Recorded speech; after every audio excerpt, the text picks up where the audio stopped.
প্রিয় দর্শক, আমরা আসছি ফরিদপুরের এই তরুণ কৃষি ভান্ডারে। এখানে লাল তীরের যে চেয়ারম্যান স্যার এবং সিইও উনি আসছেন, সরাসরি দোকানদার ব্যবসায়ীদের সাথে এবং কৃষকদের সাথে কথা বলতেছেন, মত বিনিময় করতেছেন। আসলে লাল তীর সম্পর্কে তাদের কি অভিযোগ, তাদের কোনো পরামর্শ থাকলে সেগুলো তিনি গ্রহণ করছেন।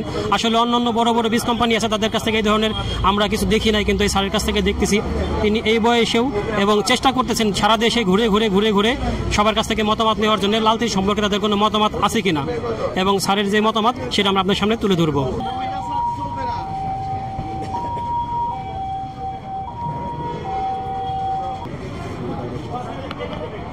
যদি বাংলাদেশে বেশিরভাগ লোকে হাইব্রিড করে, আমাদের জানি তো আর হাইব্রিড পেঁয়াজ আমদানিও করা লাগে না। না, যদি সম্পূর্ণ হাইব্রিডটা করতে পারি আমরা, বুঝছেন, হাইব্রিড লাগে না, বীজটা বাড়াইতে পারতেছে না। ওই জায়গাটা কাজ করতে হবে।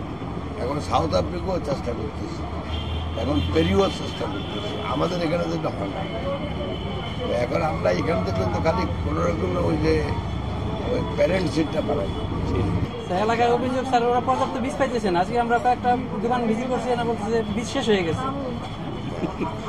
আরেকটু আগে আর একটু বেশি হলে ভালো হয় তাদের জন্য। এখন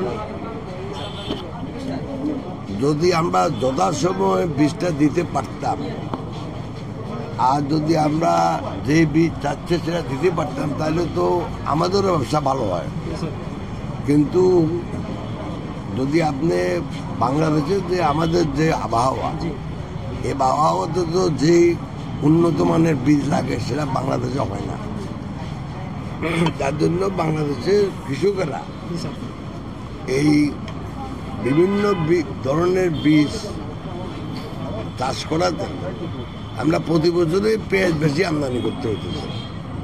তো আমরা চেষ্টা করতেছি যে যেসব দেশে বীজের উন্নত মানের বীজ প্রোডাকশন করা যায়, সেসব দেশে আর একটু আমাদের বীজ প্রোডাকশন বাড়ানোর জন্য আমি আশা করি ভবিষ্যতে সমস্যাটা আমরা সমাধান করতে পারব।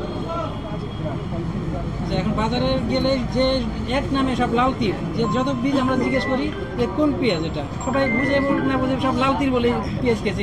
লাল তীর এমন একটা ব্র্যান্ড হয়ে গেছে আমাদের দেশে যে কৃষকের যেই বীজের কথাই বলি এটা কিসের পেঁয়াজ, তারা বলে লাল তীর। এমন একটা ব্র্যান্ড হয়ে গেছে বাংলাদেশের লাল তীরটা। এর জন্য কৃষকের ডিমান্ডও লাল তীরের প্রতি অনেক উপরে। তারা চাই যে আরো আগে আসুক, আরো পর্যাপ্ত বীজ। পেঁয়াজ বলতে লাল তীর কি বুঝে? আপনারা জানেন লাল তীর সব বীজেই আমাদের একটা নিজস্ব উন্নত মানের আমাদের একটা স্ট্যান্ডার্ড আছে। ওর নিচে আমরা কোনোদিন মার্কেটে কোনো বীজে সরবরাহ করি না।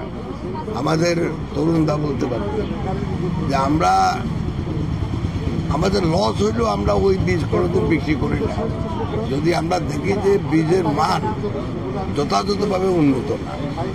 তো চেষ্টা করতেছি বীজের প্রোডাকশনটা এখন বাড়ানোর জন্য, এই আর কি। Thank you sir.